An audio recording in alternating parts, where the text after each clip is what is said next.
That's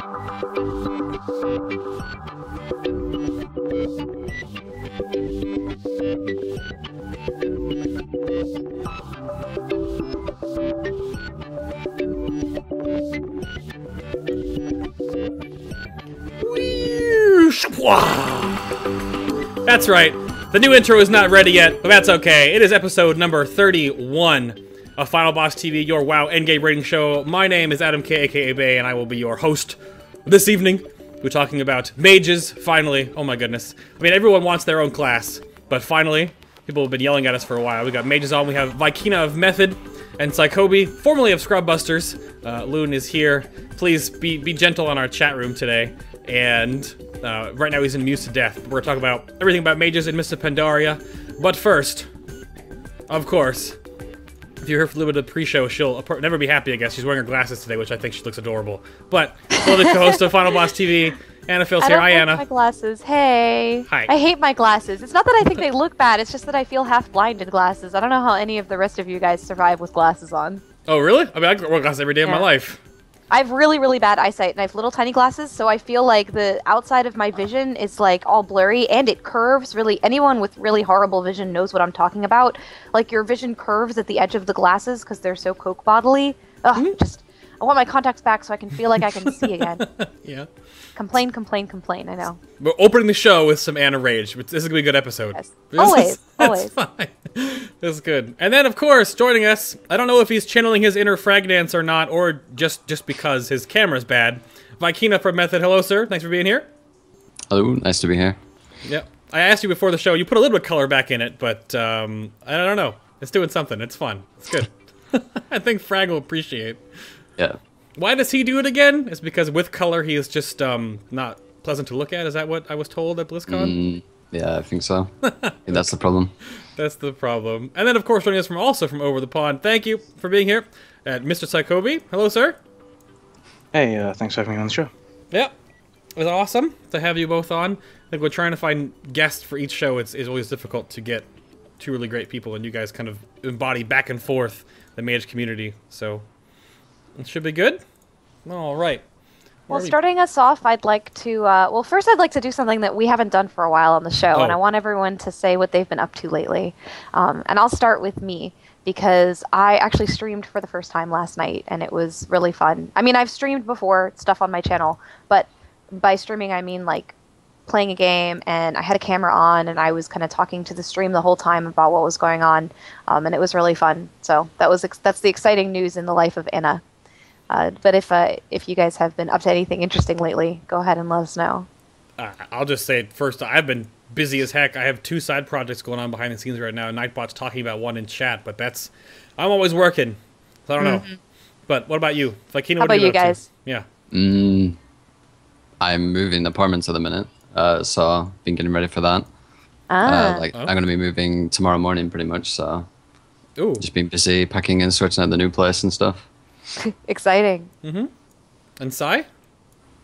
Not too much. I had my dad's birthday dinner, which I went out for last night. Apart from that, not much really. Getting back to, or sort of getting ready to go back to work. So I think we're all on the same page here where we're ready for the beta. Now, beta? Yeah, I know, right? I guess there's nothing really for all of us to do because we're all done. Well, we were talking about it before. A little bit of Diablo 3 now, right? A little bit on the side there? A little bit? Someone was playing. I'm looking at him. He's a little bit, yeah. I mean, the new patch is good. Patch 2.0, good stuff, actually. Haven't played the game since launch, but it feels good. Well, you know, since we started by saying that we're all kind of done and not really doing much in WoW these days, let's hear a little more about what you guys do with regard to WoW, and where you come from and how people should know you, because I know that you guys are some pretty exciting mage guests for us today. So, Vykina, let's start with you. What do you do that people will know what you do? Well, I've been in Method now pretty much all of Mr. Pandaria. I have, when Mr. Pandaria came out, I did a Fire Mage guide on the Method forums, and that pretty much blew up, and that's where I think quite a lot of people know me from. How many views are on that page right now? There's like over 1 million now on that guide alone from you know, like the replies and sort of stuff I give. Yeah. No, it's pretty amazing. It's awesome. And Sai, what about you? I actually only rerolled Mage at the beginning of Mr. Pandaria. I used to be a Shadow Priest back in Cataclysm, but I only started playing the game in Firelands. And I think sort of for me, I rose up through commenting a lot on the Arcane guide on MMO Champion, because Arcane's my favorite spec. And so eventually through time, people started sort of listening to sort of what I had to say about the spec a bit more. And eventually then I got accepted into Scrub Bosses on a trial basis, and I did tier 60 progression with them. And I think that for me was sort of how I rose up. Excellent. Yeah. That's awesome. So both of you had your own like forum influences then too, right? You both just you weren't just amazing at the game and then like everyone found you through logs or whatever, but you both have your mark, I guess, on the community. So that's really great. Yeah, it depends on what you guys do, because some people like make programs or do like spreadsheets or theorycraft and whatnot, but having huge community influence is really good through the forums too. It's awesome. Sometimes that's the most helpful to the community, is to be there commenting on guides and talking to people about what they're doing and what the guides say and why the guides say what they say. Yeah. So I'll start us off real quick here. You guys both just kind of touched on this a little bit there, but I wanted to go into your background as a mage, just so everyone in the chat room knows, how long what you have under your belt for a mage. So I'll kick it right back over to Sai real quick. You said you started at Mists, basically you re-rolled. So you've been playing all this expansion. So why did you re-roll mage? I guess that's a good question for you. It wasn't initially my choice. Basically, I used to raid in a 10-man guild, and our guild leader was a Shadow Priest. And I'd basically been leveling with a group of friends, and I'd been raiding with a group of friends, sort of for early Dragon Soul, as a Shadow Priest, and I really, really enjoyed the spec. So I came back to that guild as a Shadow Priest, but sort of our mage in that guild quit, sort of towards the end of Dragon Soul.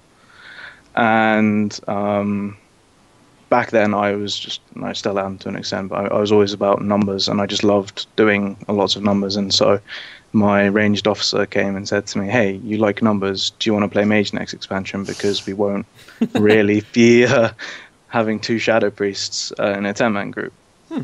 And so, I mean, knowing the potential of fire mages back in Cataclysm and Dragon Soul, so I was like, yeah, okay, that's fine. And that's how it started. And then I just fell in love. I actually initially fell in love with fire just because of the potential that combustion had, but after it got nerfed in 5.1, I started playing Arcane, and I haven't looked back since, pretty much. Wow. Yeah, so you came from a ranged DPS class to a range, but you didn't go from like something really oddball and then to that. So, no. I went from range to range, so yeah. Fair enough. Vykina, what about you? Well, for me at least, I was a hunter in Cataclysm. It wasn't actually until I joined Method where I rerolled to Mage. So basically when I joined, they already had 2 or 3 hunters, I think, and only 2 mages, so that's pretty much the reason why I went Mage. I don't know, I'm pretty much the sort of guy, I'll play whatever's needed in progress for the guild, pretty much.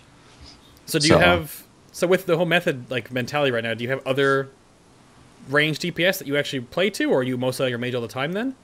Well, I have all 1190s in Method. Of course, why not? Yeah. Well, I mean, yeah. So yeah, I'm playing pretty much every DPS class at the minute. So, and I probably will be doing on the beta as well. Right.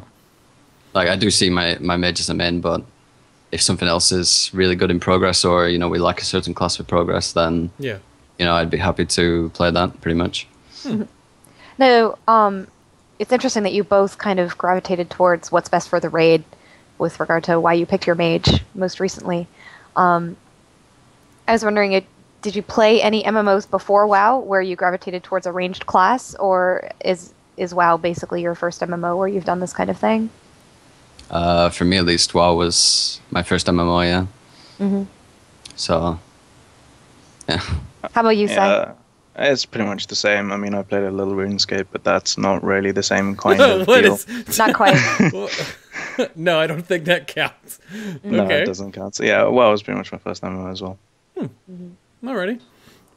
I think we went over this before. I mean, Anna and I have had a little bit beforehand, but I mean, WoW is now what, we're almost 9 years, 8 years, 9 years, depending on beta. If you played back in the day, for me anyway. You would really have to play a game a long time ago to have played a game before WoW.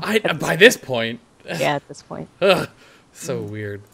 So then, the one last little bit here on that is that I know when we talked about in the setting up for this that you guys had, there was a bit of up and down you guys both experienced with Mages and at least in Mist. You've had a bit of a rough expansion where you have always like Band-Aid fixes or Band-Aid nerfs or quality of life here or quality of life there. So like, how tumultuous, it's a good word, has this expansion been for Mages, Si? If you look at it from Fire's point of view, it's just been constant nerfs. Fire hasn't ever really received a direct buff to Fire, and I think part of it is just due to sort of the lack of control on crit scaling and how Fire scales with crit. I mean, the initial nerf after the accidental buff in 5.1 was to both critical mass, which is the crit scaling, and to the combustion damage. But outside of sort of that nerf to critical mass, there hasn't been any further, quite rightly, but it still scales far too hard with crit. In terms of the other two, sort of Frost and Arcane actually both started quite weak. And Arcane rose quite strong in 5.1 through, I guess you could call it unforeseen circumstances, what with Scorch Weaving, which was promptly nerfed. And after that, sort of Arcane again became pretty weak. And Mages in general actually a pretty weak spot at the beginning of Throne of Thunder, to the point where their bomb damage got buffed so that they would at least be viable. And I think actually sort of at the very, very base level, Frost was the best for raiding at that time for progression. But Fire sort of just scales far too hard. And then it's just been an up and down expansion with a lot of quality of life issues as well, mainly to do with the level 90 talents. We'll get into those. Horrible. But yeah. We have plenty of time set aside for those we'll later. Get into those. Oh my goodness, yeah. But well, that sounds, I mean, what was that like? It sounds like a bit of a frustrating experience. I know that because y'all are a pure class with 3 different DPS specs, that experience of having different specs be better and be worse, sometimes within the same patch, it's not something that I'm used to. So, and it sounds like you guys have had a lot of turmoil, a lot of churn. Yeah, it's not been a great expansion, and sort of if you go on to the MMO Champion forums, I think you'll see a lot of posts which will agree with that. I mean, I think sort of the view of Mages is that they do cry a lot about all that kind of stuff, and I think reality is sort of, at least this expansion, from my opinion, to a large extent has been justified. The quality of life issues outside of PvP, I mean, a lot of people will sort of point to PvP and say, well, Frost's been fine, but from a purely PvE standpoint, as with this show, sort of, it's not been great at all. And the talents in general and the way that the specs play as a result of everything just has been sort of quite annoying, as it were. It doesn't feel fun. It's an anti-fun playstyle, but they've always put out good numbers, and so as a result, they're always decent to bring to raids. And sort of, in that regard, in my opinion, it's a bit of a problem because you compare them to the other pure range class, which is Warlocks. You know, Warlocks deservedly got an overhaul at the beginning of Mists because they were underplayed, but then, you know, they're much more fun to play, they're much more dynamic, they're much, much easier to sort of pick up and play, as it were, and sort of play well. Whereas Mage just didn't really feel like that. It didn't feel fun, it felt clunky, and it didn't feel sort of interesting to play at all. Let's see. Vykina, what do you think about this? How have you felt playing your Mage over the course of this expansion? Well, I mean, I always pretty much played Fire predominantly, apart from, I think it was around like the Terrace of the Endless Springs time where it got nerfed, and then Arcane came in with Scorch Weaving. But I don't know, it's been pretty frustrating because with Fire at least you kind of get the gear, so you get in that high crit level, and then the next patch they're just putting the, you know, crit modifier back down. So it's been a constant like up and down with Fire pretty much. But I think the biggest issue is up until recently there's always been one of the Mage specs which has been far superior to the other two. So it's not really a case of like Warlocks where, you know, they have sort of like a spec for everything. So all three specs of Warlocks were pretty viable, like all of Mr. Pandaria. Whereas Mage, it's sort of like, well, you just have to choose the one that does the most damage. There isn't really a case of, oh, I can go Arcane on this fight because this happens, or, that sort of thing. And I think that was one of the more bigger issues with it. Yeah, that does sound like a big issue. Whenever you have different specs to choose from, I feel like it's much more fun to do the first thing that you said, where there are different specs that are better for different situations, and if you're just picking whichever one is best at that given time, it sounds a little less interesting. It's not a lot of choice. You just kind of go with what people are finding out. Math's the best. Yeah, words. Yeah. Well, let's talk a little bit more positively. What is it that you really like about a mage that would keep you playing it into the beta and into the next expansion? Whether it's hope for change in the future or things that you enjoy now. Well, for me at least, I'm kind of losing interest a bit in my mage at the minute. I think a lot of people noticed I've always played fire pretty much, but recently I've started playing Arcane because personally I find the spec a lot more interesting. There's a lot more sort of decisions that you can do, and it's not really a spec with, sort of like a set in stone rotation. It's something that you can kind of, play around with, and there's no real set in stone way to do it, if you know what I mean. So I don't know. I quite like the specs to have, some thought involved. It's interesting you bring up that there's more thoughts or like processes about Arcane, because I know on Convert to Radar today, our beloved Coltrane kind of had some firing of shots with Darius about the 2-button class and how if you lose 20% of your buttons, how do Arcane mages change? That's such a joke from like 3 years ago, though. Yeah, I know, it is. It's terrible. I think it's just, it just sticks with the class, yeah. Yeah. But it's I think Arcane got a pretty bad rap from Cataclysm, to be honest, where it was literally 2 buttons back then. Yeah, but to be honest, it has been a lot more complex in Mr. Pandaria. And I don't know, that's what I like about it at the minute. Because as Fire, at least, there isn't really that many interesting decisions you can make. I mean, there's a couple, but nowhere close to the amount that Arcane has. I see. That's good. Well, I wanted to bring up... Oh, real quick, I guess, Sia, what do you think about that going into the future here on the horizon for you, for Mage? I think a lot of the changes that they've announced for Warlords will probably keep me interested to a very base level. I mean, I got a bit frustrated that they were talking about removing Alter Time from DPS and whatnot, and that annoyed me because I just personally love the sort of dynamicism that spell brings to the class. But I think that they're at least bringing mages into the limelight a little bit, and they are giving us some attention, which is good, and which I think personally was needed. Okay. So I mean, I'm sort of eagerly awaiting the patch notes for 6.0, but I think everyone else is doing that as well. So yeah. Yeah, aren't we all? We actually have, since we kind of jumped around to that topic real quick, I'll actually bring that up right now. We have a question that came in from Alias. I hope I'm pronouncing that right. Alias on on EU Defias Brotherhood. And it was 2 questions. One of the first one, though, was what are your thoughts about the blue tweet from Celestalon in regards to the 12 new talents and more that are coming in Warlord? So you have 12 brand new talents, 3 existing old ones, old spells are now talents, and then 4 with major changes. So I think that's the biggest sweeping post I've ever seen yet for any of the classes. So I'll start with you, Sai. What do you think?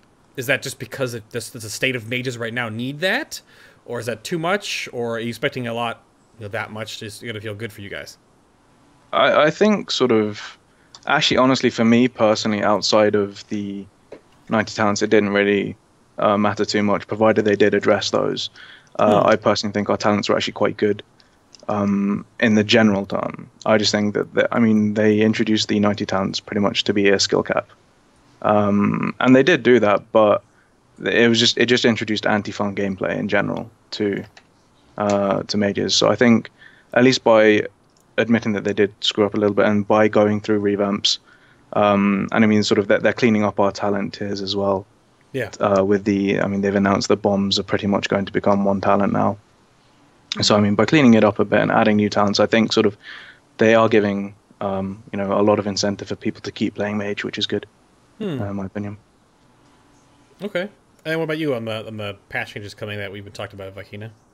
I don't know. I mean, I think to be honest, some of the talents we have now are kind of okay, but there's definitely room for improvement. I mean, there's been so many complaints about the level 90 talents.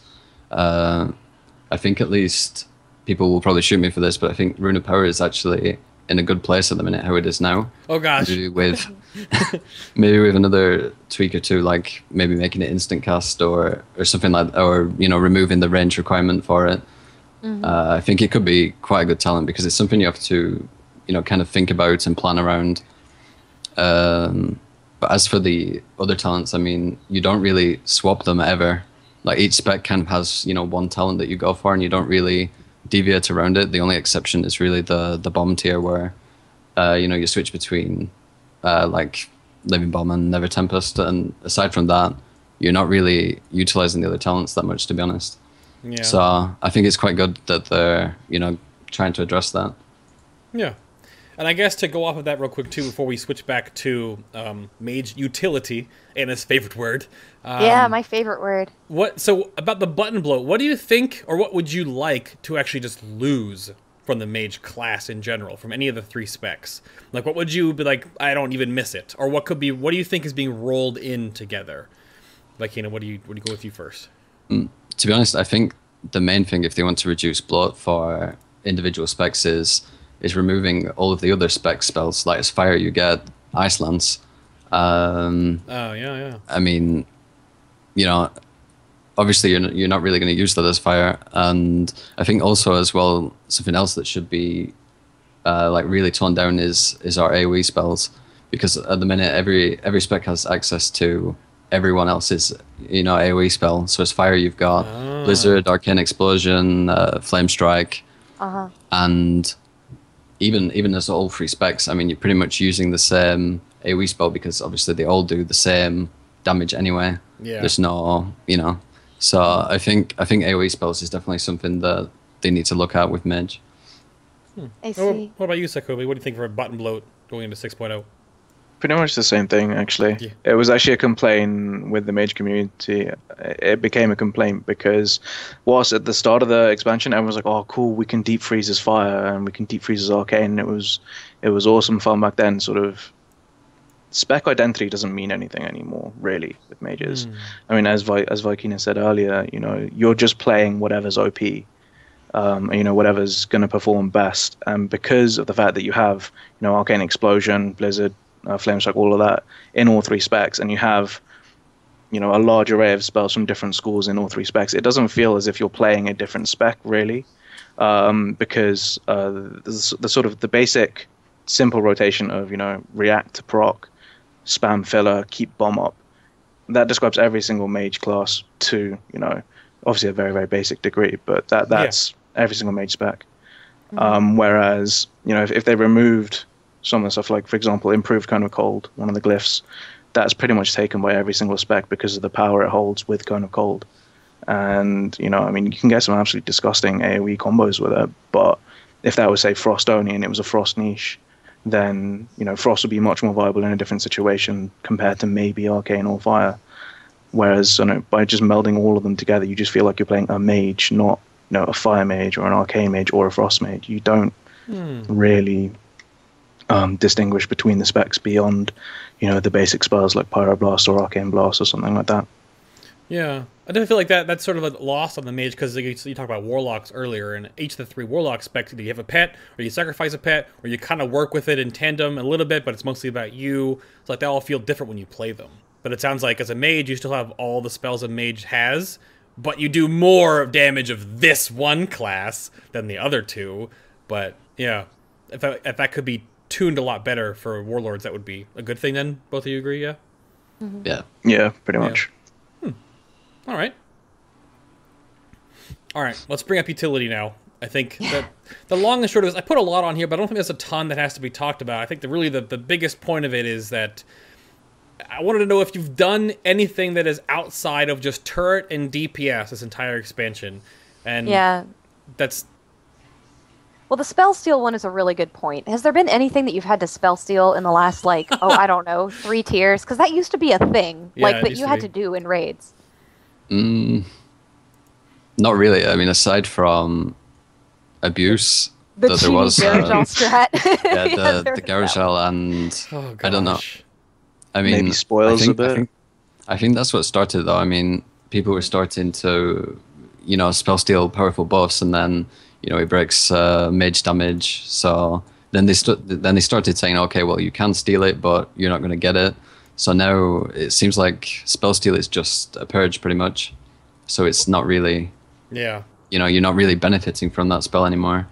So. I wonder if the reason why is it's the same thing that they've talked about with 10 and 25 raids, where they couldn't balance fights around having every class in the raid because they had to balance for 10 and 25. True. Maybe when they're doing mythic raiding, they can expect you to have a mage in the raid, and therefore they can put spells in that they'll expect to be spell stolen instead of purged. Yeah. Maybe. Well, I mean, there was actually a buff on the ads from Lei Shen. If your raids would spawn the big ads, you could spell steal that buff, and it was, I think, true. on heroic, a 40% I remember damage that. buff or something. And I can remember on progress, I just loved having those ads up because I would just get a free damage modifier. But it's stuff like that sort of would break mages and would enable them to be stacked so much more, which Blizzard already said they want to move away from. Correct. I mean, so because of the strength and the potential of the spell, there isn't really much to spell steal. I mean, this tier, I think I literally just used it on spoils progress as a purge, nothing else, and that was it. Mm. I see. The It's only- not like you're CCing anything in raids these days either. Mm. Except for I think Garrosh I trash. used- Garrosh trash, yes. What is I this? think What I is used, yes, people CC the Garrosh trash. At first No, we people did, like, that. months ago, maybe. Yeah. I mean, I don't know. Poly was actually quite strong for Paragon's progress. First, you seen the parasites because you have the glyph for it. Yeah. And it's spammable There you as well. go. There you go. So I mean, that's what we use polymorph. But again, that's pretty much the only time in a raid that I used it personally this expansion. Yeah. Now, did you do Rickall second or Rickall fourth? Second for Okay. us. Okay, we did him fourth, and actually, I can remember our mages CCing leftover parasites as well. So yeah, I completely forgot about that. I've hexed 1 or 2 before, but hex is a 45-second cooldown, so I'm like, there it is. Oh, it's broken. Never mind. Yeah, it's awful. So. I see. Mm-hmm. And then.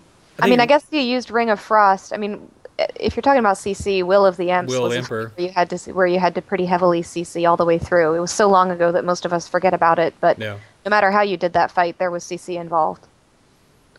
But has anything else happened since then? I guess that's the big question. Is that, do you think classes are okay with their utility if you use it on, like, one fight a tier, or should it be more prevalent? So, because I know you guys have always been looked at as, like, the rooters, the slowers, the AoEers kind of stuff, but you really don't, you barely get that often. Yeah, I mean, I don't really think, for me personally at least, I don't think I've really used any of my utility this entire tier. I mean, even Will of the Emperor's, like Method's first kill, we didn't use Ring of Frost at all, pretty much. Oh.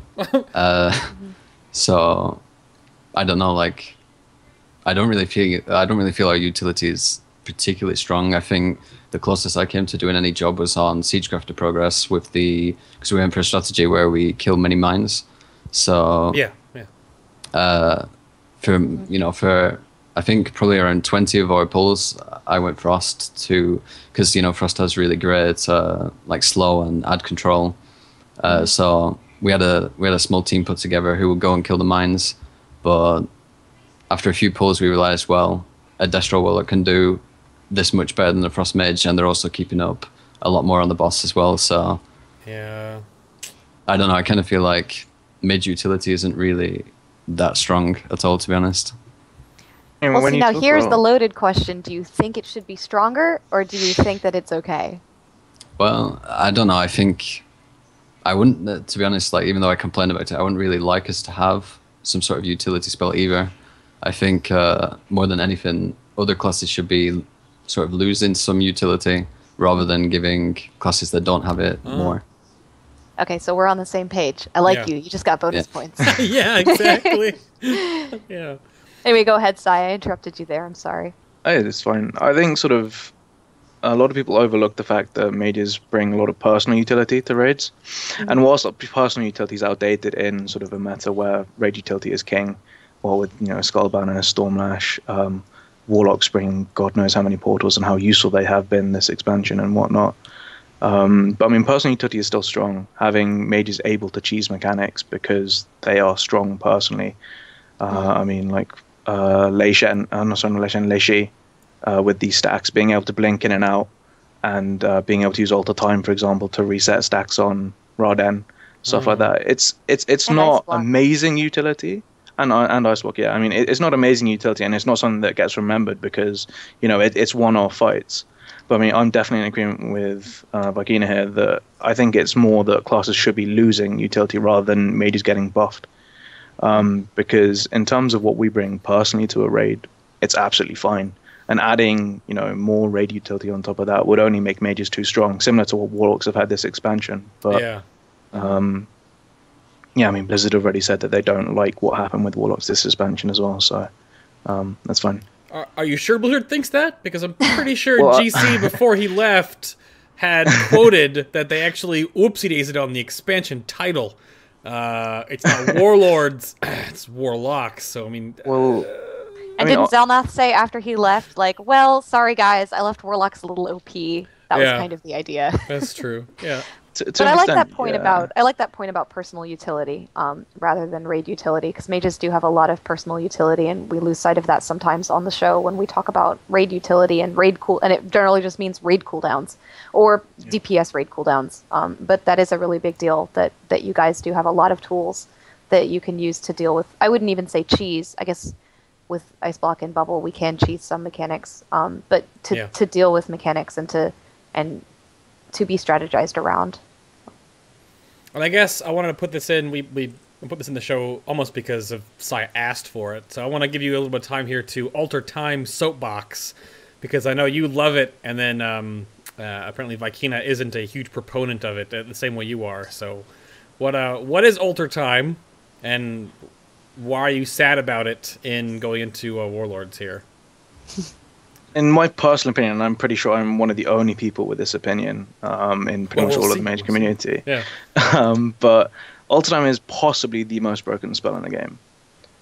Because you can basically, outside of dying, you can return yourself to any state, positioning, health, mana, and buffs that you choose, effectively. And, when I first read the tooltip and I realized that it provided this counter Bloodlust, I had 6 seconds extra compared to everyone else on Bloodlust. That alone, for me, I fell in love with. I mean, again, this because I just love numbers. But and then sort of it turned into a decent utility spell, which is why a lot of people said untie it from DPS because it was clunky, because there's not a lot of proc protection and stuff, and I can go into that in a bit. But people were saying just remove it from DPS and make it a survivability cooldown. And personally, for me, that actually removes one of the highest skill caps for Mage this expansion, because knowing when is a good time to alter time, being able to react to ICD trinket procs, not so much last tier, but this tier again and tier 14 as well, being able to play around ICD, being able to sort of plan and pre-plan everything is how I personally enjoy the game. It's why I enjoy Arcane, because you're constantly thinking about your rotation and constantly adapting to different situations. And I think Alter Time sort of really, really complements that. It was clunky, or rather it is clunky, and sort of some of the buff protection is a bit awkward and so forth, but I think sort of a lot of people overlook the fact that when used correctly, or for some people, if they just get their stars aligning and whatnot, it is possibly the strongest cooldown in the game. And I always laugh when we're just having fun on farm, and I'm sort of maybe midway down the meter, or not that low, but sort of not at the top, and then my alter time comes back up, and they just see me shoot up because Mage Burst is just that strong with this spell. And I love it for that exact reason. I mean, maybe it puts a bit too much into sort of burst, and again, Blizzard would like to move away from pop all your cooldowns thing, but yeah, exactly. I personally really, really like it, just because it adds more complexity to rotations, and it makes you just think about what you're doing, because you're going to reset in 6 seconds. Is there going to be fire there in 6 seconds? That kind of stuff. Are you going to have the Lei Shen debuff? Exactly. You basically, it just forces you to think that much more about what you're doing, and it rewards really, really good play. To an extent. I mean, the buff protection and sort of having stuff proc inside and then get deleted out is really, really frustrating. But it still rewards good play, and it punishes bad play, which I think is personally, a decent thing to have in the game. And then, I guess, I don't know, you're not putting devil's advocate here or anything like I do all the time, Vykina, but what are your thoughts on Alter Time? Well, to be honest, I don't know. I don't really mind it too much. What my main issues with it is, like Cycobi said, the buff protection. I mean, it doesn't happen too often, but in unorganized raids, if someone pops Bloodlust inside of your Alter Time, it's pretty frustrating, because obviously when you come out, you're losing the Bloodlust and you've got the Sated debuff as well. So that's a big problem. And also when a trinket procs somewhere in your Alter Time as well. So you've basically lost out on, on that, and it's not something that's predictable with RPPM now. I mean, Alter Time was a lot better when you had 2 ICD trinkets, because you were never really losing anything at all. But now that you've got sort of like the meta proc, and you've got an RPPM trinket and all this other stuff as well, that's what I don't like about it. And the other main thing I don't like about it is how it's a defensive and offensive cooldown sort of in the same mixture. Because in my eyes, at least, if a cooldown has any offensiveness at all, then pretty much 9 out of 10 times you're going to use it for that and not for staying alive. That's just my opinion, at least. Yeah. Yeah, we had a similar complaint. Well, I mean, it wasn't exactly DPS, so I suppose it was a bit different, but wasn't Spirit Walker's Grace tied to an increased healing cooldown on the tier bonus for Resto Shaman? Yeah, it was. Expansion? It makes you cast more spells or whatever, yeah. And we had a similar complaint from them, where if you tie a cooldown that affects your movement to something that affects your output, well, you're just going to use it to affect your output, and you're going to lose that cooldown to adjust your movement. It's just really frustrating to see both of those things tied together. So I can definitely see that complaint. Yeah. And I mean, from what I've heard so far, they're going to be changing Alter Time somewhat in WoD to be just defensive.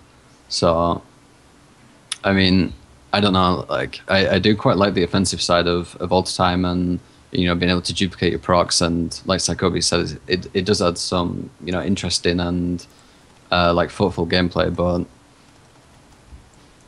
yeah, I don't know. I just don't like how they're both together. Yeah. I think that's what they're trying to do going into Warlords as well, is because certain abilities that are either one or the other, I think, will be a lot more defined. And then a lot of those cooldown-oriented things that people are already putting together in the first place are just going to be together. So, like, they're really trying to figure out, and they've known now, they've had this whole expansion to plan for this, to really kind of put spells that should be together just part of the same spell. Or, I think your point is that you think Alter Time is not going to be it's going to be only a defensive cooldown in Warlords, right? Not going to be offensive at all. Yeah. Yeah. So, yeah, we'll see how that works out. I think it should be. I mean, there's a lot of. Everyone was freaking out about the water cooler posts and all this stuff like that. But I think as we get deeper and deeper closer to Warlords, everyone will understand. It'll be okay. But were people really freaking out about it? Because most of the responses that I heard were, "That's it. That's all the information that we're getting." And then, like, all the meat came in the tweets. Yeah, no. Well, yeah, they on Convert to Raid earlier today, they were talking about how all those racial changes that Celestalon talked about were, like, in reply tweets to people, not just, like, openly. So we're like, we gotta track all these things down. But I think the water cooler posts are going to be targeted so that everyone has to read through, like, everything that's changing instead of, like, 300 pages of text. And I'm like, good luck. So I think it's a good way to do it. And they're releasing all the information so that everyone will digest it all in pieces instead of one giant, huge post. So, yeah. But I want to move us along real quick here. We're talking about Arcane, Fire, and Frost. I wanted to get a little bit into this endgame battle that we all had here. So, how did each 3 DPS specs stack up against each other in Mists? And because you talked about it a little earlier that you were a pure DPS class with 3 different specs that are all only damage. So this brings us to question number two was from Galassa from US Mugthal, and it was, is the spec of Mage you play dependent on how much gear you have? For example, Frost at lower eye level and Fire at higher eye level. Cycobi, what do you think? To an extent, it's very true. I mean, Fire, apart from at the beginning in Tier 14, because of the critical mass now that came in at 5.1, you had to have a certain level of crit for it to be smooth. You could play it at any gear, but for it to be smooth and for it to therefore be more viable in heroic settings, yeah, you needed a fair bit of gear. Right. And so as a result, Frost and Arcane were typically better at the lower ends. And then Frost dropped off because Arcane scales and Frost doesn't really scale that well.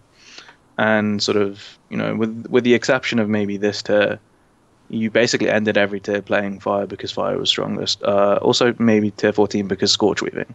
Not because, Arcane was inherently much better than Fire, but because Blizzard didn't sort of foresee people abusing Scorch Weaving with Arcane to camp at max stacks and just completely break the whole stack mechanic that they had for Arcane. So in essence, yeah, it definitely holds truth. But yeah. Okay. And then Vykina, you want to run us through what you think happened, because I know you wrote the big guide, the beginning of Mists on Fire. But then, so what kind of happened between Tier 14 to 15 to 16? Like, what were you guys playing? I mean, if you played one spec the whole way, but were others dominant? Like, what happened? Why did Arcane and then Fire and then Frost, or back and forth, whatever? What happened for mages that kept swinging the bat around? Well, pretty much everyone started as Fire, and then Fire got an unintended buff that was supposed to be a nerf in Terra in the Spring, which was where they removed the Pyroblast component from Combustion. And for some reason, the developers thought this was going to be a nerf, but anyone knows that you'd rather have another 50% Ignite than 33% of your Pyroblast. So Combustion just went absolutely crazy, and then they pretty much nerfed it to the ground like after Progress. So then Fire was pretty much dead in the water, and everyone went to Arcane. And then this is when like the Scorch Weaving came around. I think after that they buffed Fire again. And when Front of Thunder started, it was pretty much all three specs were pretty awful and doing like really, really underperforming in the normal mod weeks. And obviously there's like a big outrage about it. All the mages crying on the forums. So they did a change where they buffed pretty much, I think it was all of the bombs and some of our AoE spells by about 40%, which then kind of put us back up a little bit. And then, by the time we started getting the top normal gear, Fire started scaling really well again. But in Front of Thunder, it was pretty much Fire and Arcane were both quite equal towards the end. Frost was still lacking quite behind until they got the changes recently to the Mastery. I think like Frost's biggest problem this whole expansion was all of the stats for it weren't really that strong, because obviously crit is completely useless after the cap, and eventually haste is still good for Frost, but it's there's only so far you can go before you're not really gaining that much benefit from it anymore. And the old Mastery wasn't really scaling that well. So it wasn't really until 5.4 where all the specs got a lot more even. And I think, to be honest, the three mage specs have never been as close together as they are now. Like, you can pretty much play, whatever you want to play, and do similar numbers.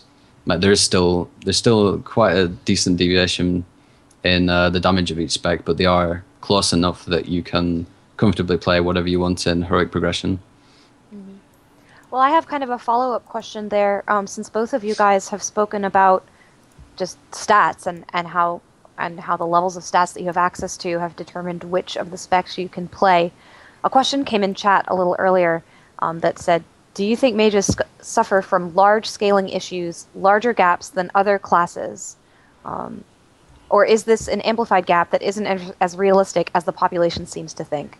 Is it just a small gap in DPS between specs, or is it an enormous gap between different specs? So I suppose my question for you guys is, you just said that any of the 3 specs would be viable on progression, even though there's a difference. Is that something that the community doesn't understand? Is that realistic? Has that always been the case? Or? Well, it's only really been this patch in particular where that's kind of been the case. I mean, okay. The other 2 patches were kind of, it's always been a toss up between like Fire and Arcane, which one's better. But now it's sort of, you can really play any spec. The one you're most comfortable with and you're probably going to do the most damage is that one, because they're all fairly close. I see. I mean, you can pretty much generalize and say Frost is still probably the lowest out of the 3. Fire and Arcane being a lot more equal, but Arcane having quite a higher potential at the minute. So, but they are close enough that they are all viable, and you can play all of them and still do well in your raids.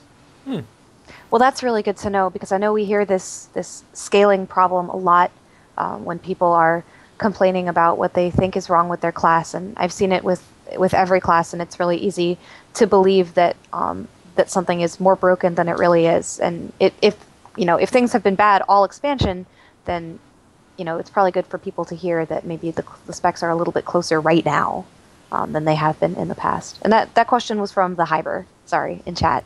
Yeah. Sai, do you agree with that? Pretty much, yeah. Pretty much.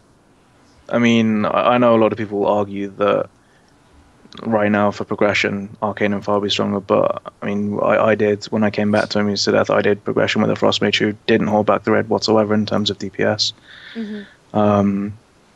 And I mean, sort of a lot of people think, or Frost has a sort of reputation because it doesn't scale so well as Arcane and Fire, that it's not going to be viable. And to be fair, until the mastery change, as Vykina pointed out, it wasn't as viable. But I mean, definitely this tier, Frost has seen a massive rise in the viability for heroic progression at all gear levels, right the way from the lowest gear levels right through to the highest ones. I mean, I'd say that the scaling issues were much more prevalent earlier in the tier, earlier in the expansion, especially considering Fire and the constant overscaling it had. Yeah. I mean, there were a couple of issues with Arcane and the tier 15 4-set scaling, but that's not really a stat scaling issue. That's more of a 4-set issue. I see. But I mean, in general, sort of Arcane's mastery is what helps it scale. But I mean, this expansion, they enabled haste scaling with Nether attunement, which is basically the more haste you have, the faster your mana regens, and so that allowed for a lot of crazy builds to come in all 3 tiers, where people were just stacking haste to absolutely ridiculous levels and still getting good results. So I mean, sounds familiar, yes.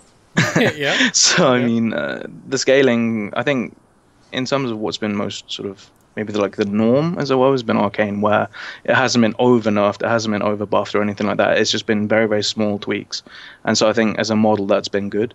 But then you have on the other side sort of 2 more extremes in Fire and Frost on both ends of the spectrum, and I think if they could control it and get it maybe more like this tier, I think they would actually just in general see more people play mages just because it's more fun, and they don't have to play whatever's stronger anymore, or they don't have to sort of constantly wait for Fire nerfs and then think whether they'll be playing Arcane or Frost next at the beginning of the next tier because of said nerfs and said scaling issues.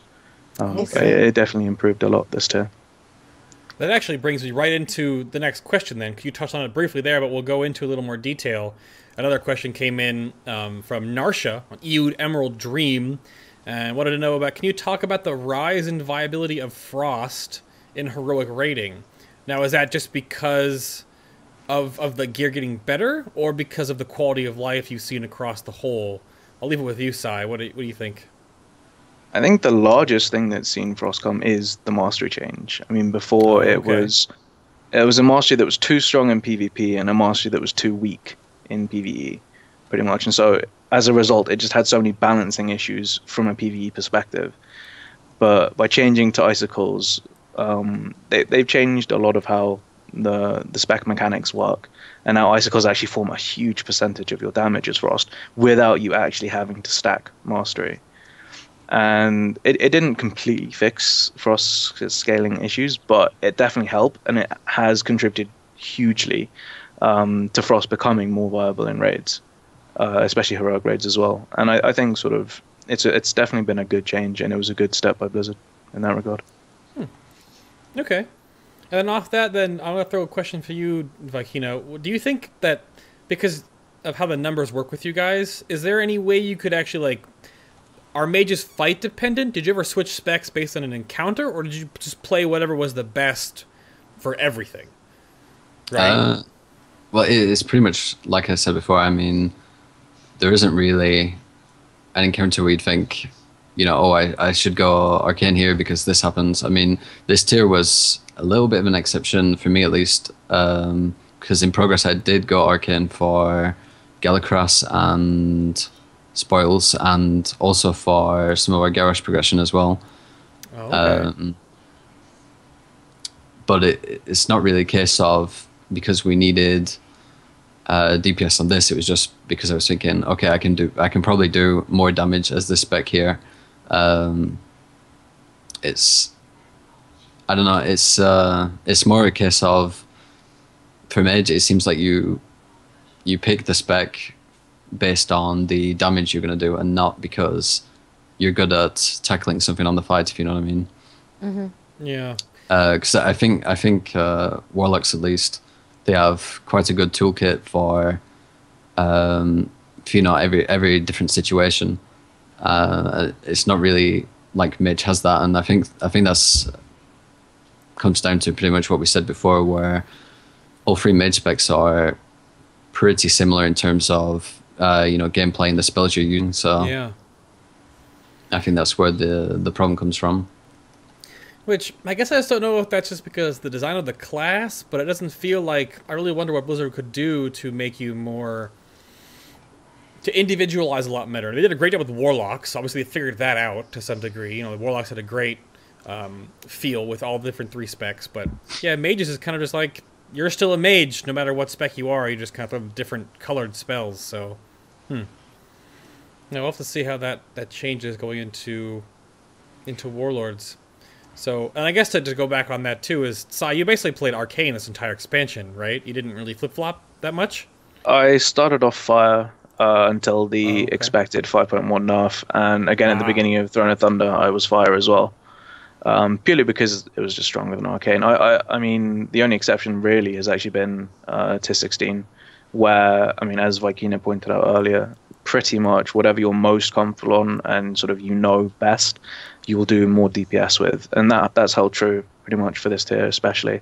But otherwise I've just played what's strongest, which has mostly been Fire. I mean, I went Arcane on Megara Heroic Progress because it ended up being better damage on the heads, because you didn't lose Ignite and Combustion and Pyro, and you didn't just lose your sort of at that time what was a huge percentage of your damage every time one of the heads died. Yeah, okay. You could hold stacks, that kind of stuff. It was also better for the ads as well, coming out of the Arcane head. So I mean, I went Arcane for that and pretty much just never looked back, because I realized that I preferred this spec much more, and maybe perhaps held my guild back a little bit, but not so much. It wasn't, you know, a massive loss for me to go Arcane.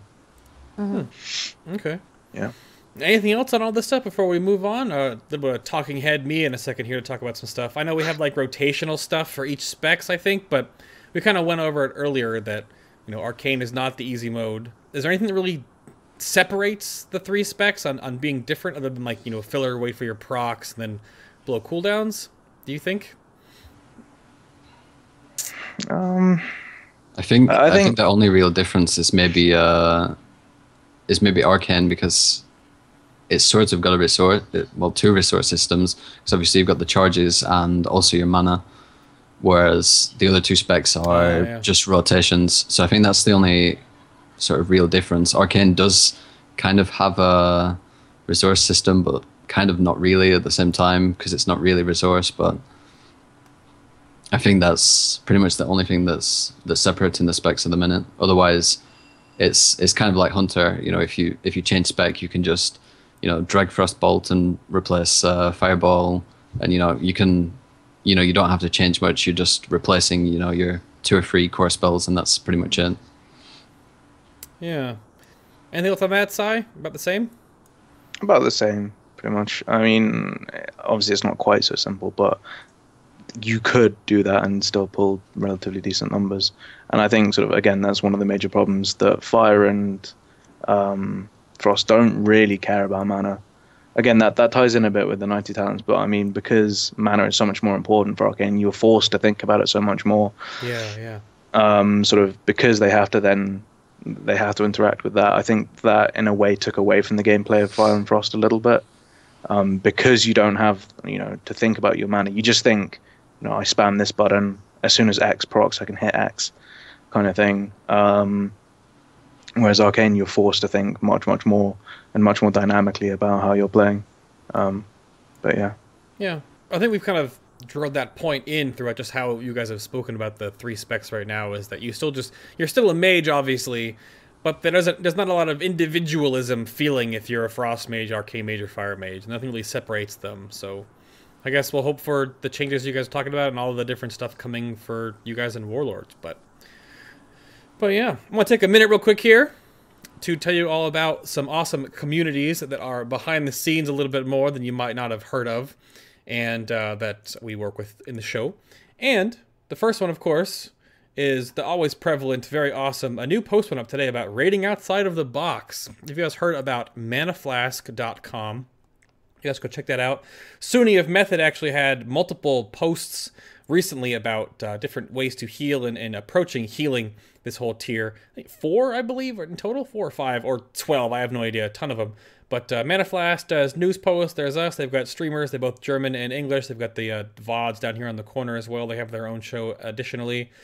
But, yep, there's a good repository for all that stuff. And I think the biggest thing that they have, their our own editorials. Yeah, so here's another one of Suni's posts here about the final entry of Garrosh. So healing that fight and breaks everything down for you. Really neat stuff. Additionally, if you are a shaman, like I am, totemspot.com is another great place to go check out. They're going to have a lot of whole guides coming up. If you need anything for 6.0, once the beta starts going, there are awesome theory crafters for both Resto, Elemental, and Enhancement that will be dropping big posts for everyone to get a part of and talk about the beta process. And of course, if you wanted an Elemental Shaman episode, is right here with leads. And Tickle Totem, we also had our Resto Shaman episode a while ago. No Enhancement Shaman yet, unless you really want to count the pilot, but I don't. And then, for something totally different, FinalBossTV, our buddies Alex and Laws, over there across the pond as well, do boss guides, heroic and normal. And they're just 2 poncy English brats, I guess you should say. They're really fun. But they break everything down in a really simple, easy to digest format. They also have their Fat Boss discussions, their little weeklies they do now, which is basically just Alex and Laws riffing off each other and talking about notes and things coming up and news and stuff. Really fun to listen to. But you guys should go check out Fat Boss, Totem Spot, Manaflask, and then of course, our link is down below, but all of our episodes go up on our YouTube page. If you've missed an episode in the past and want to see the 30 prior ones we do have up there, they're all on our YouTube. You can go subscribe down there, down below. Super simple. Everything goes up on our YouTube page. That also is iTunes, and we're working on Stitcher right now as well. So actually, the episode 30 iTunes should be live today after the show, actually, for those that do listen. But then, yep, so that's all there. And then, this is sort of a precursor recap update. We had a huge donation giveaway drive that happened in December. We're mostly going to be bringing that back for those that do want to donate. We are going to still have the wristbands available. The customized Final Boss t-shirts, if you do donate more than $100, will still be available too as well.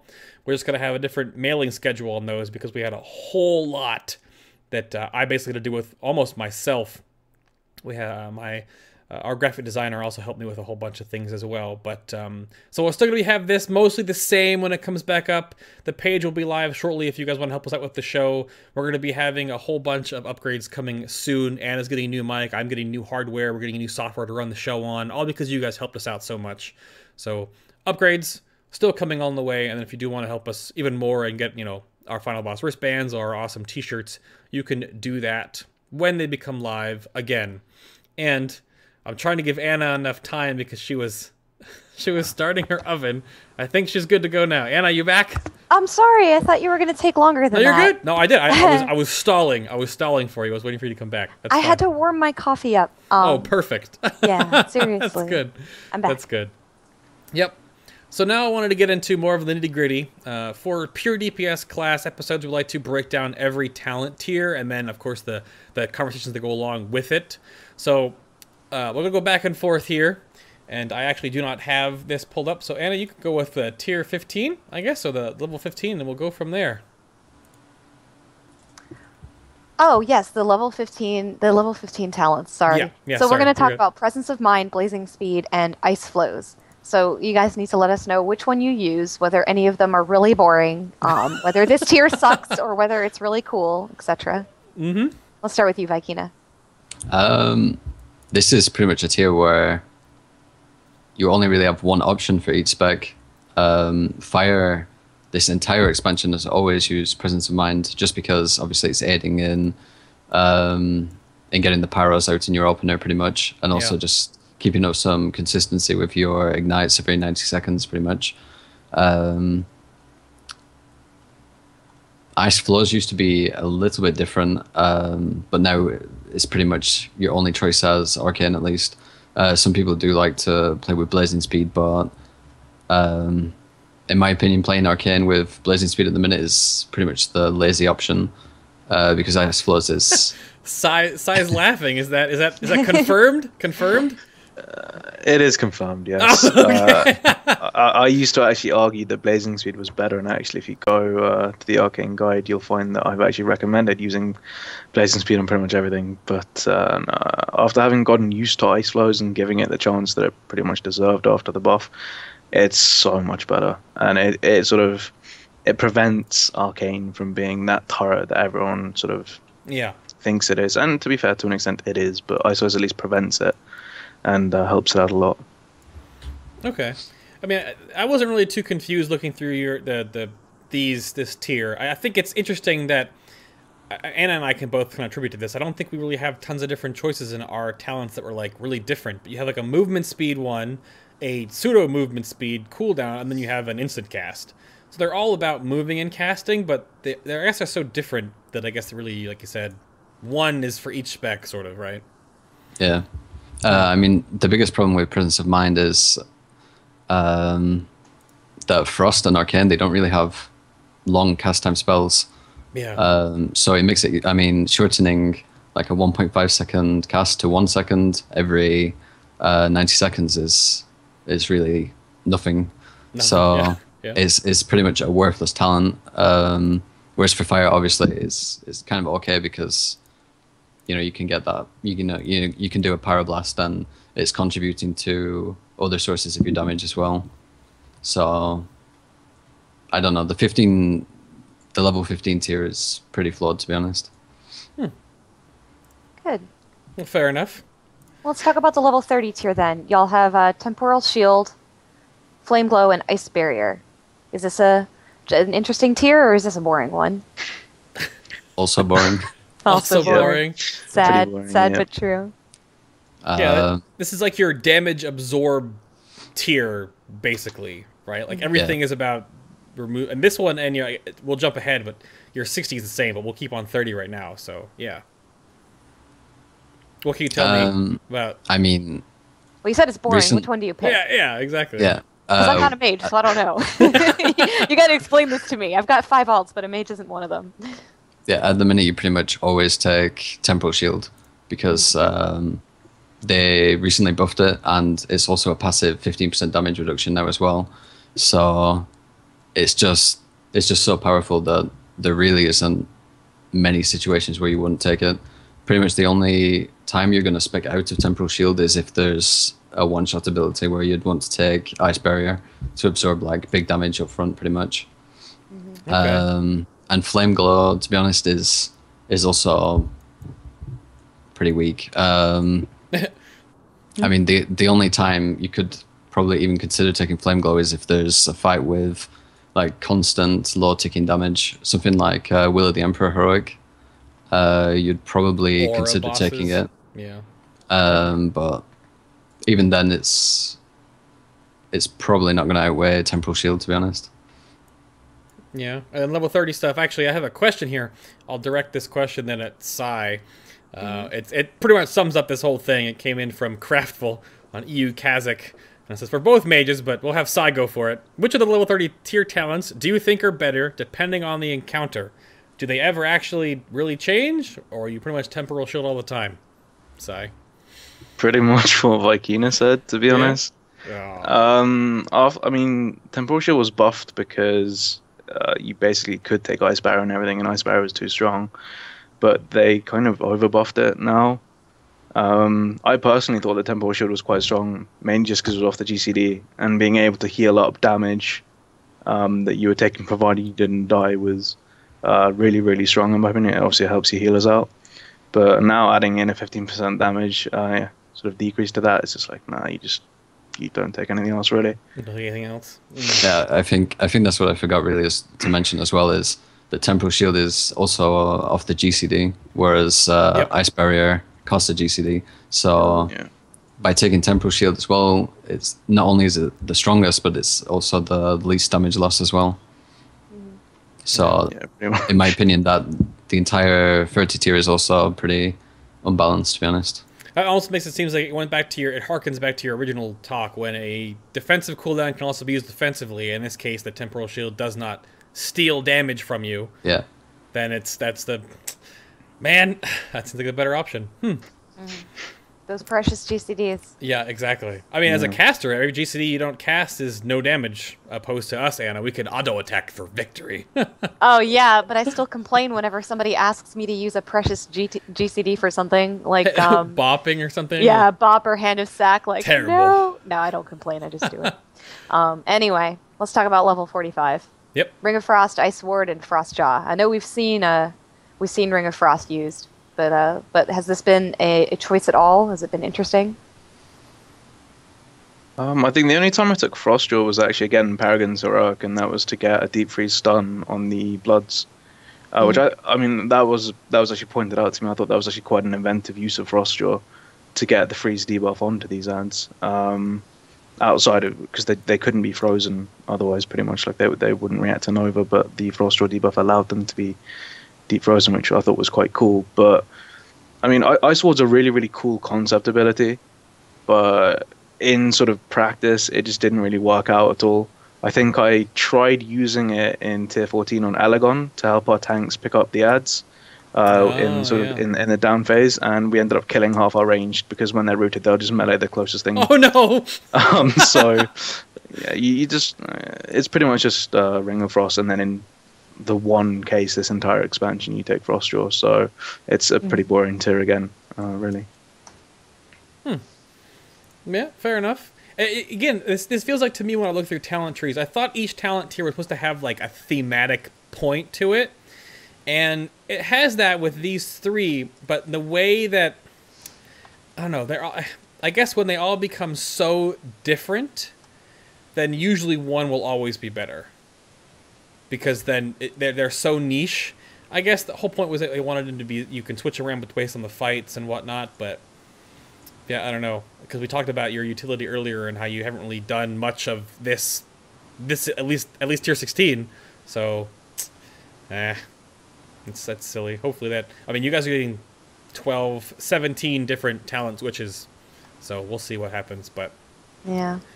Level 60, though, I think, when I was reading through these, looked interesting to me. So, again, it's another damage kind of avoidance tier for you guys. So, you get greater invisibility, cauterize, and cold snap. Now, are there any differences to avoid damage that make any of these choices, like, too good? Do they work together better with tier 30 talents? So, Vykina, what do you think? To be honest, it's kind of in the same boat as the whatever rogue tier has cheat death on it. Yeah. At least in my opinion, being able to die every 2 minutes really outweighs anything else. I mean, greater invis is pretty much as viable as cauterize, and it is sort of like a personal preference on which one you want to take. At least for me, I'm pretty much always taking cauterize unless I need to suck a really big hit, or unless I need to dispel myself with something. But I just really think that Cauterize is just the best by far. Like, being able to die every 2 minutes is just way more valuable than anything. Being able to die every 2 minutes. Yeah. I mean, sometimes you can't predict what's going to happen, and it's just a really safe option. It's not something that you have to control either. But yeah, like I said, it really is preference which one you want to go for between Greater Invis and Cauterize. And in terms of Cold Snap, it's not really used in PvE at all, to be honest. Yep. I think the only time aside from cheesing mechanics, yeah. I think the only time I actually used Cold Snap was the first boss in Heart of Fear, which is on our world first kill, where we basically wanted to, because we were in the last phase for so long that we needed immunities for the last attenuation. So by taking Cold Snap, we were able to ice block like the entire duration of 2 of them. But I think that was really the only time I ever used Cold Snap in PvE. Yeah. Yeah. Aside from that, I think I use it for some soloing stuff, because you get a little 30% heal as well when you use it, which is quite nice. But other than that, I mean, it's kind of another tier where it's not really too much of an option, to be honest. Yeah. What you think too, Sai? Oh, what, Anna? What? Well, I know Greater Invis can now counter the aim on Paragons, but probably not when you guys were progressing, because that was a recent change. Yeah. Feign Death 2 now, I think, for Hunters. But that was like only a couple of weeks ago, so definitely not when y'all were Vanish. killing it. Yeah. Mm-hmm. But Sorry, go ahead, Sai. I'll say, anything on tier 16, Sai? I think the only thing I was going to add is sort of Cold Snap was useful when you had to maybe go immune to things 2 times in a row in quick succession. Something like Jin Rock with Ionization, you could actually, in a sense, cheese it, because you could ice block as he was casting it and not get the debuff. And then you could Cold Snap and then ice block again. And you could actually avoid 3 of the 4 pools from getting Ionization that way. Oh. Wow. And it was a good way of avoiding the mechanics. And again, on Council in Throne of Thunder, it was the heroic mechanic that came off Malak, the one that does stupid AoE damage to the entire people that grouped up with you if you ice blocked previously. That frost debuff or whatever it's called. Yeah, right? I can't remember the name of it. Right? Frostbite. It might be. It might be Frostbite actually. It had like 3 or 4 different names. It was this really complicated mechanic, but I know what you're talking about. Yeah. But I mean, again, if you ice block before that, again, you could Cold Snap and then ice block again. If you absolutely needed to. I personally never did it, and I actually ran Cauterize on that fight because, especially for progression, Cauterize is just so much stronger because when you're learning a fight, and maybe your raid isn't as good as some of the top raid leaders are, who will point out everything. Something might just come flying at you which you don't expect or you don't see or anything like that, and it just gives you that kind of safety net, which is actually really, really valuable in progression, particularly.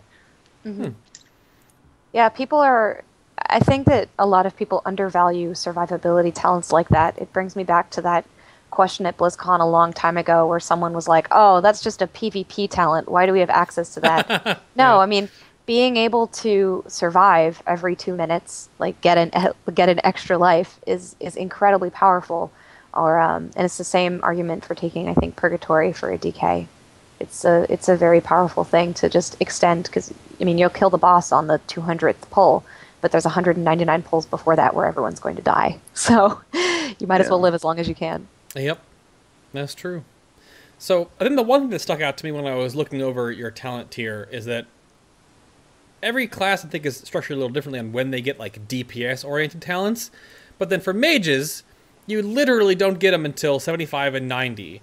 So is that just because, just before we go into that deeper now into 75, is that because you get so many spells on the level up path now that you don't need anything until 75 or 90? Or what do you guys feel about that? You have them both back to back, and then of course when you get 100s now, you're basically gonna have 3 in a row in that regard. Is it a good design, or would you rather have your bombs earlier, or what do you think, Vykina? Well, for me at least, I did level a new mage again quite recently. And it was because I leveled as Arcane as well, and since the bomb buff Arcane is pretty much all based around dot damage now. So it did feel quite strange actually, like playing the first 75 levels without any form of dot. And it's kind of the same for the other two specs as well, because it is pretty much one of your highest priority spells. So I don't know, it is quite strange to get it so late on, I think. Yeah. And Sai, I think go ahead. And then obviously you're having fun with your mage, and then as soon as you hit level 90, the fun stops pretty much. Oh, so harsh. Well, let's get optimism. Let's get through 75 first, and then we'll talk about 90 talents for like 15 minutes. So yeah, Sai, what do you think about the bomb tier? About 75s, we got Nether Tempest, Living Bomb, and Frost Orb. It should be, because that's how it. Yeah, whatever. But the bomb tier. I agree with Vykina in that if they came a bit earlier, it would be better.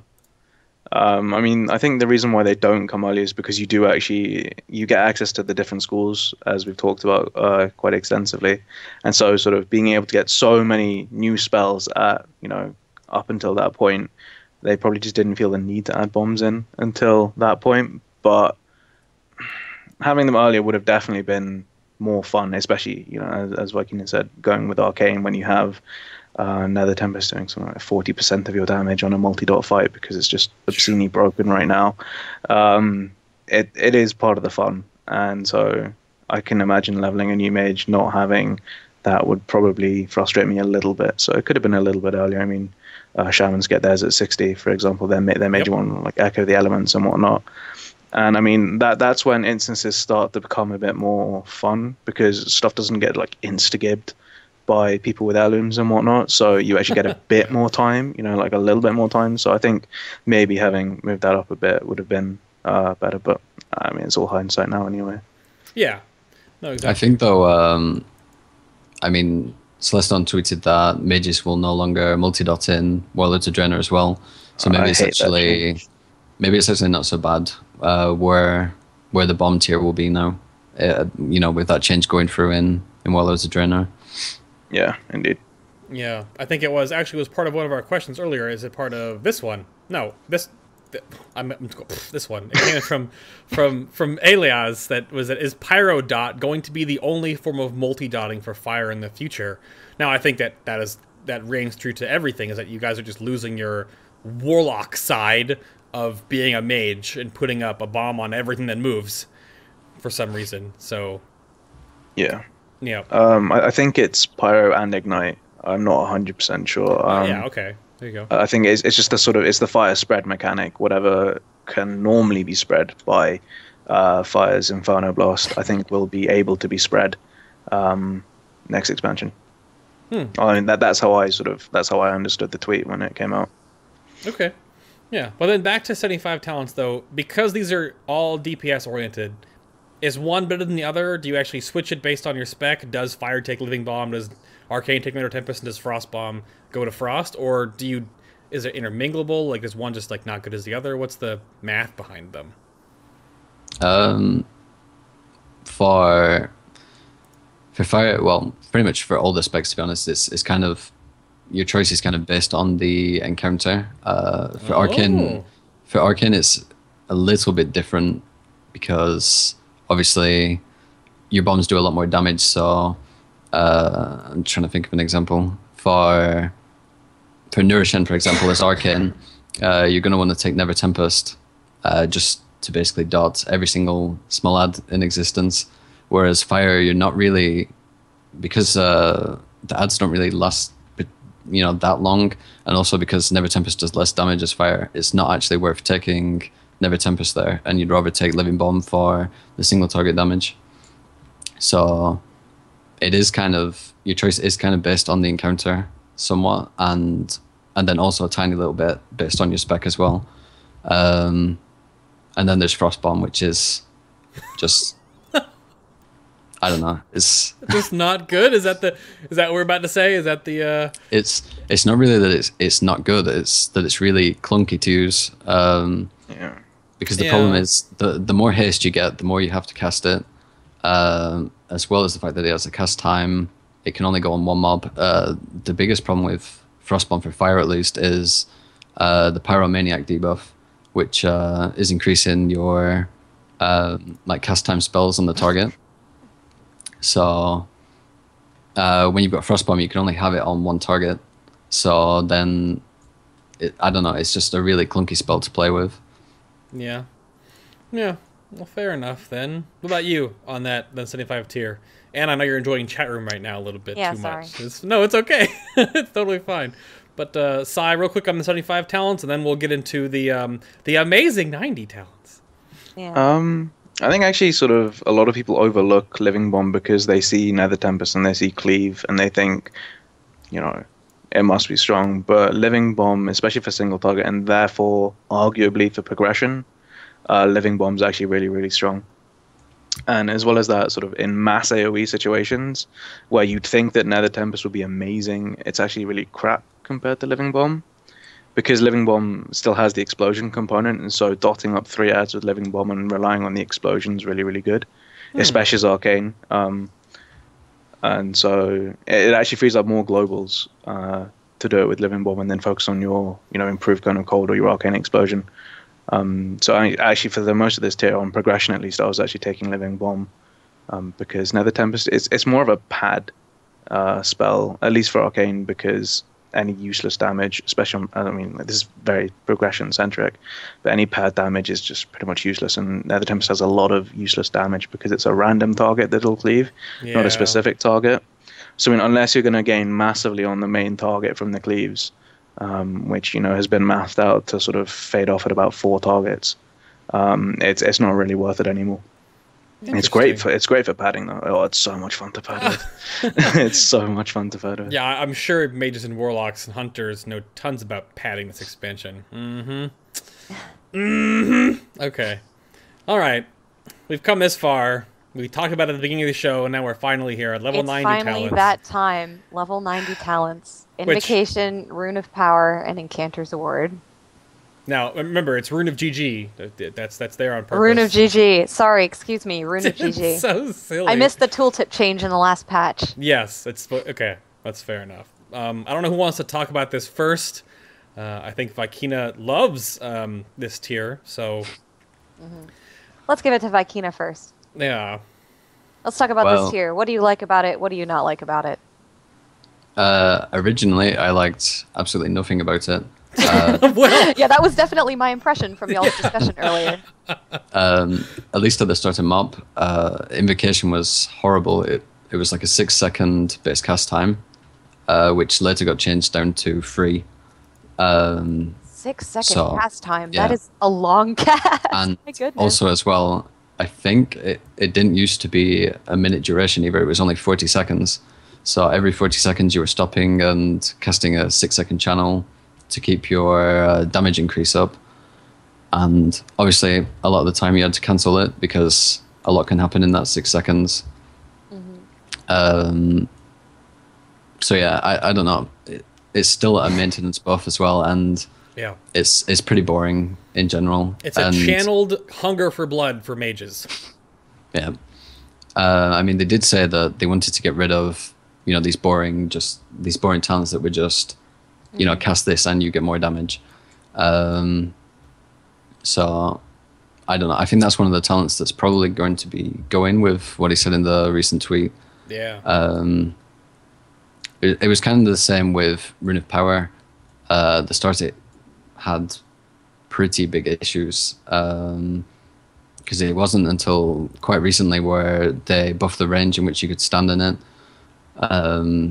which made it, I don't know, just a ton better, to be honest. And at the minute, I actually do like Rune of Power a lot because I think it's quite engaging gameplay, and you have to think, you have to think and plan ahead quite a lot with it. So that's why I like it. I mean, it's not perfect. I think there's a few changes they could probably do to it to make it a little bit more, just a few finishing touches just to make it, I don't know, not as tedious. And then there's Encanter's Ward as well, which is pretty much just the PvP option. PvP you don't take it in a PvE situation, really. Yeah. I see. But I think one of the biggest problems with the 90 talents is that they were all based around mana as well.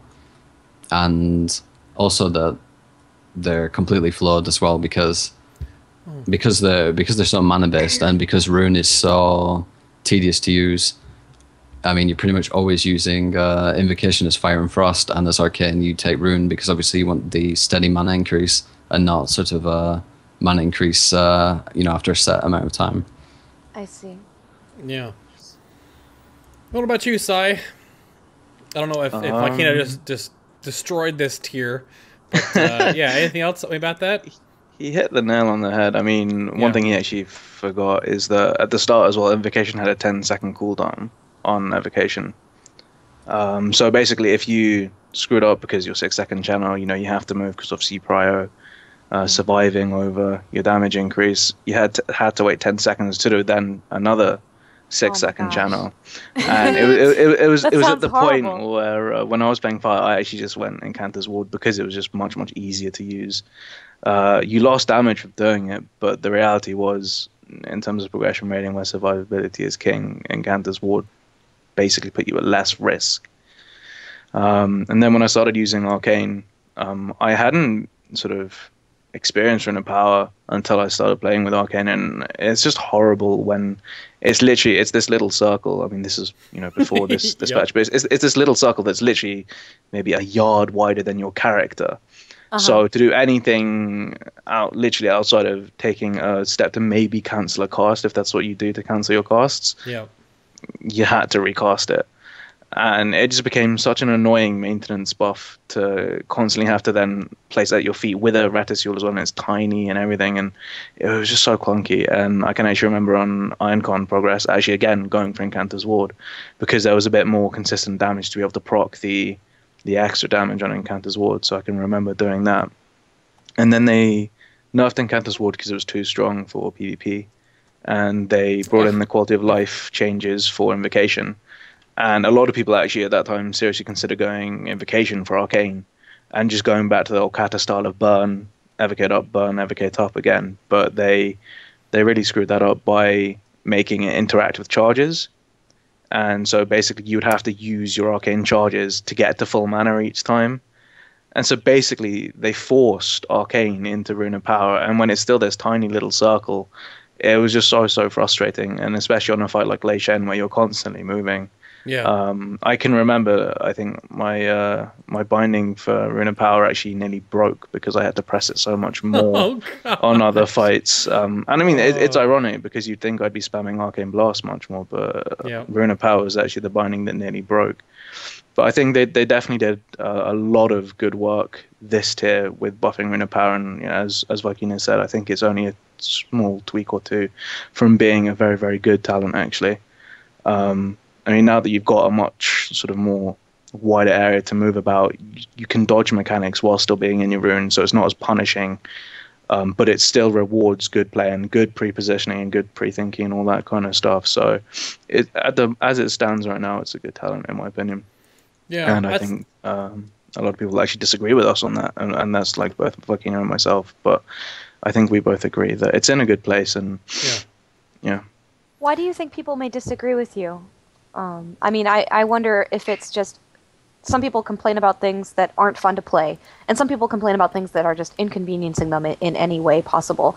And it sounds like both of you guys have a really good balance between what's fun to play and what's not fun to play, and what's just an inconvenience. I wonder then, I guess, why do you think people don't like Rune of Power even now? I think, to be honest, a lot of the complaints come from before all of the quality of life buffs were put in place. It's just something that sort of sticks with you, because you've had horrible experiences with that spell, and even after it gets fixed, you kind of still, you kind of still hate it. So I think that's the problem. But I think also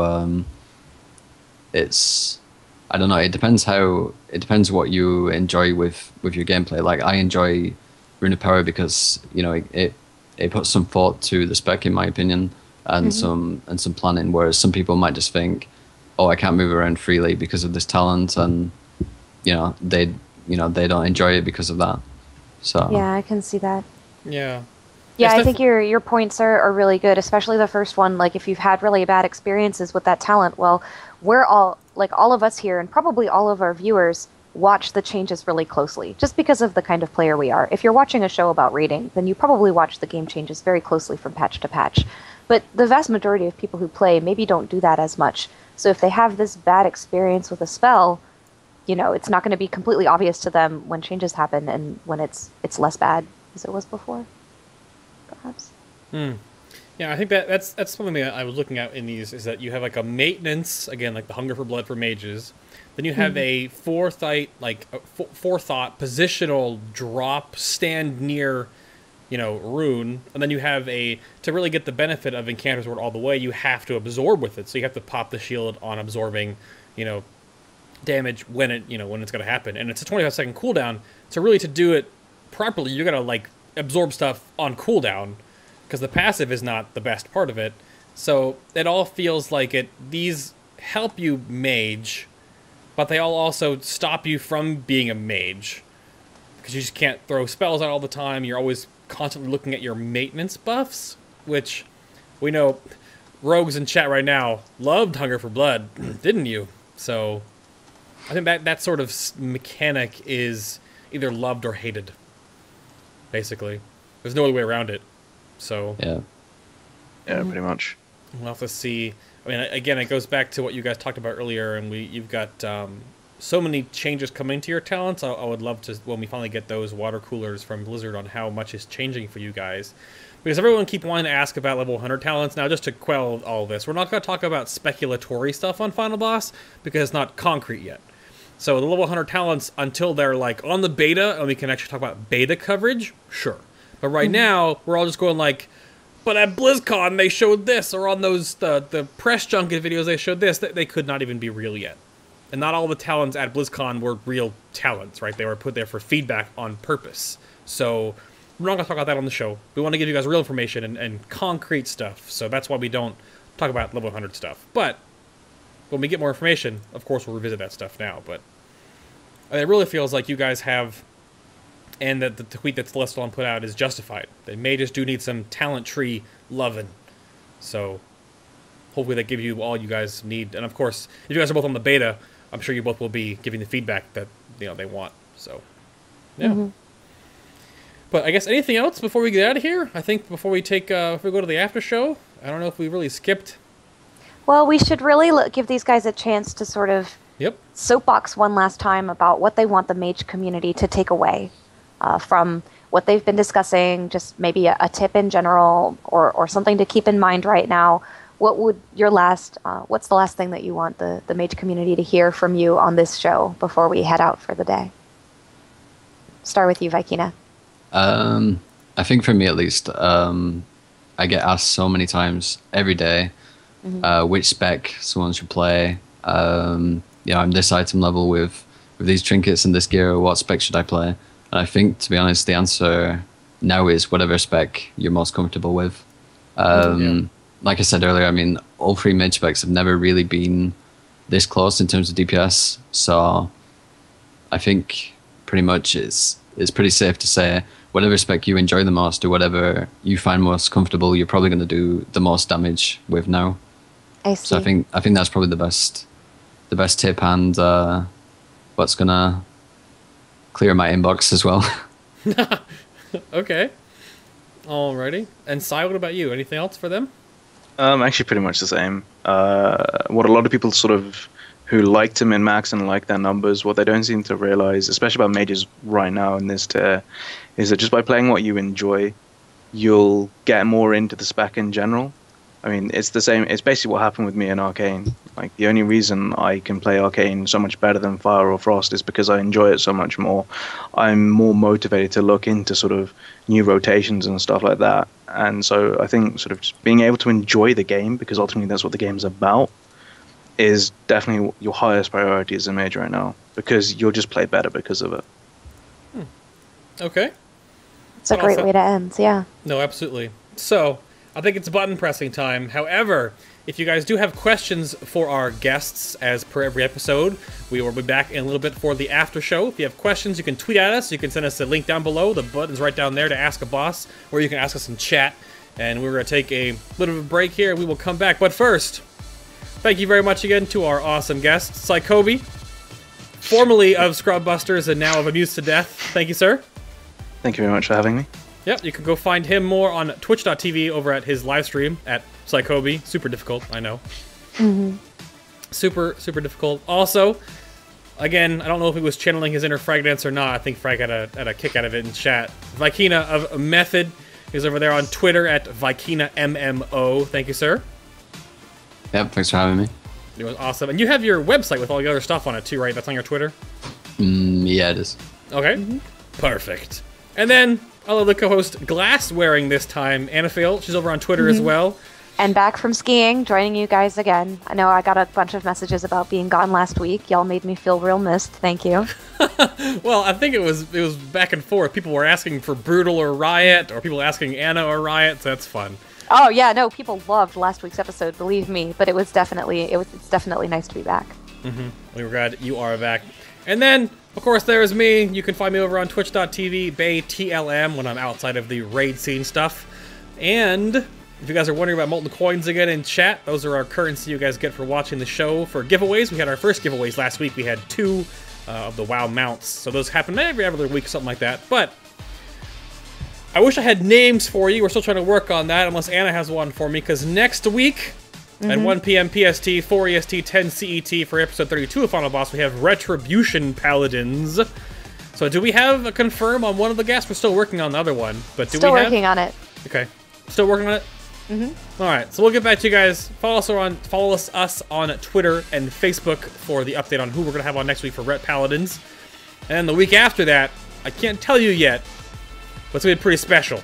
And the week after the special week is even special, too. We've got some episodes coming up that you guys don't want to miss. But again, we'll see you next week. Thank you for watching. See you at the after show in a little bit. Have a fun raid reset. Trust in the coin. And we'll see you later, guys. Thanks for watching. Bye. Oh, wait, wrong button. There we go. Bye-bye. Bye, everybody.